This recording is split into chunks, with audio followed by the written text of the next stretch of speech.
आमतौर पर हमारी महिला नेत्रियां इस मुद्दे पर ज़्यादा प्रखर होती हैं, तो आज ये हमने तय किया कि हम में से कोई भी सहज नहीं हो पाया जब से ये वीडियो हम लोगों ने देखा। पुरुष हो या महिला, बात महिला पुरुष की नहीं है, बात मानवता की है, बात भारतीयता की है। प्रधानमंत्री जी भी तब बोले जब उनके ट्रोल्स तक पिघल गए।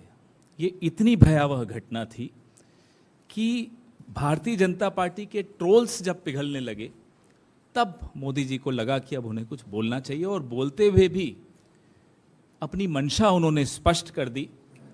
बात मणिपुर की लेकिन अपने ट्रोल्स को इशारा कर दिया कि राजस्थान और छत्तीसगढ़ की दिशा में अब बात करना शुरू करी, और कल से आपने देखा उन्होंने शुरू की भी। माफ़ कीजिएगा प्रधानमंत्री जी, न राजस्थान के मुख्यमंत्री अशोक गहलोत जी, न छत्तीसगढ़ के मुख्यमंत्री भूपेश बघेल जी इतने निर्लज हैं कि इस तरह की कायराना बात वो करेंगे। घंटों में गिरफ्तारियां होती हैं इन दोनों राज्यों में। बिल्कुल नो टॉलरेंस क्राइम के प्रति हमारे राज्यों में आप देखेंगे। मैं आपको एनसीआरबी का 2021 की रिपोर्ट बता रहा हूं। टॉप पहले पेज पे जितने राज्य हैं 2021 में, ये सब भाजपा के पास थे। अब इसमें से हिमाचल और कर्नाटक हमारे पास अब आया है। आसाम, हरियाणा, मध्य प्रदेश, उत्तराखंड, उत्तर प्रदेश, अरुणाचल, हिमाचल, कर्नाटक, मेघालय, सिक्किम, त्रिपुरा, ये टॉप के मैं आपको बता रहा हूं क्राइम अगेंस्ट विमेन।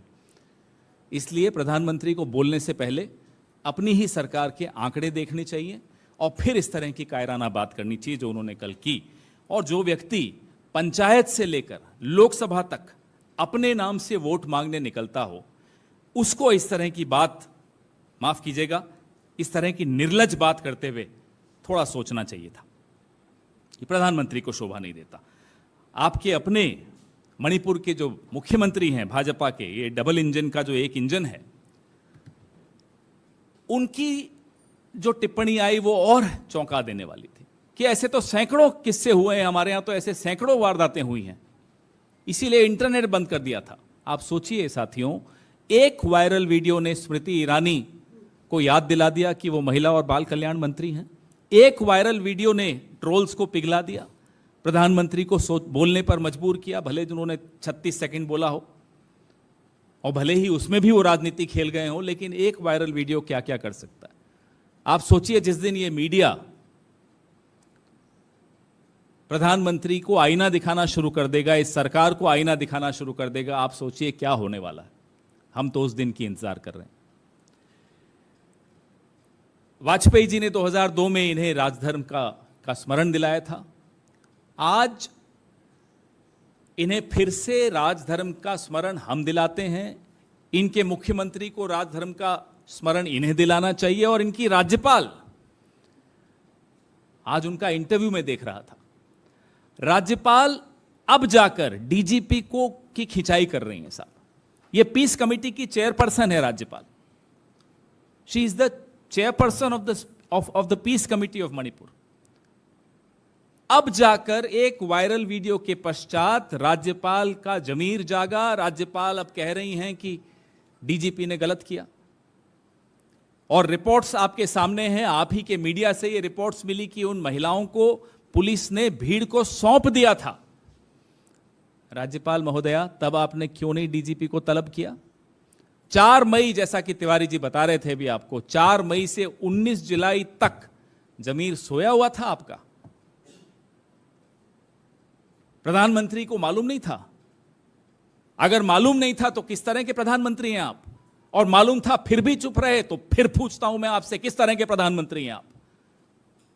दोनों ही स्थितियों में आप ये जवाब दीजिए, क्या इस देश को ऐसा प्रधानमंत्री चाहिए?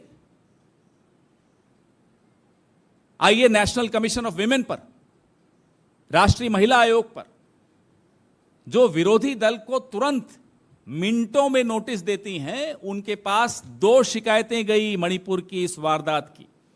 2 शिकायतों के बाद भी एक्नॉलेजमेंट नहीं गई, पावती तक नहीं दी। रेखा शर्मा जी जो है वहां की चेयरपर्सन, उन्होंने एक विदेश से गई, एक देश से गई, लेकिन शिकायतों पर कोई कार्रवाई नहीं हुई। यह तीसरा राजधर्म का मैं आपको उदाहरण दे रहा हूं। अगर किसी ने राजधर्म का यहां पालन किया तो विपक्ष ने किया। राहुल गांधी अगर वहां जाकर खड़े हो सकते थे तो क्या नरेंद्र मोदी नहीं जा सकते थे? वोट मांगने तो चले जाते हैं। जब आप वोट मांगने जा सकते हो, पूरी लफ्फाजी करते हो वहां जाकर, वहां आप क्या खड़े होकर लोगों को जुड़ने की अपील नहीं कर सकते थे? और you don't have the confidence that you have any moral authority left. आपको लगता ही नहीं है आपके पास कोई नैतिक बल बचा है कि आप इस तरह की अपील कर सकें।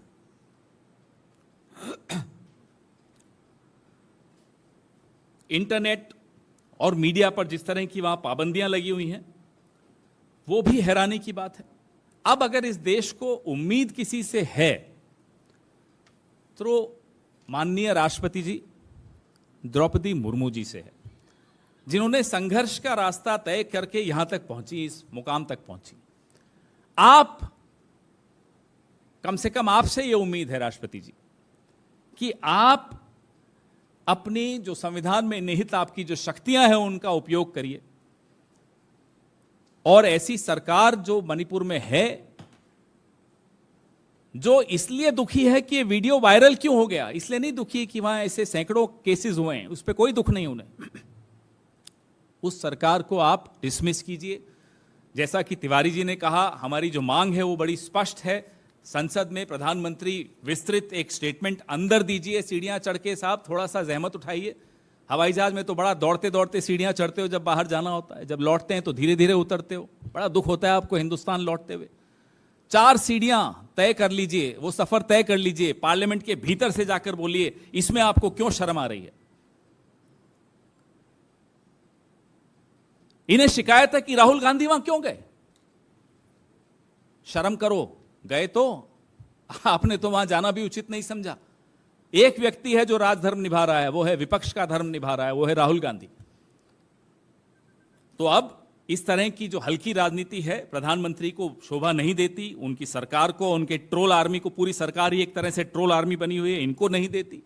इन्हें चाहिए कि अब वो अपनी ये रिवायत बदलें और प्रधानमंत्री इस पर जवाब दें। और नेशनल कमीशन फॉर विमेन ने इतना समय क्यों लगाया, उनके खिलाफ प्रधानमंत्री क्या कार्रवाई करेंगे वह भी हमें बताएं। वीरेंद्र सिंह, जो रोज उनकी टिप्पणियां जितनी बार आती हैं उतनी बार लोग हैरान हो जाते हैं कि ऐसा व्यक्ति मुख्यमंत्री बना हुआ है, उनके खिलाफ क्या कार्रवाई करेंगे बताएं। और उपराज्यपाल महोदया, आपका जमीर वापस सो न जाए, हम आपसे सिर्फ इतना ही आग्रह करते हैं।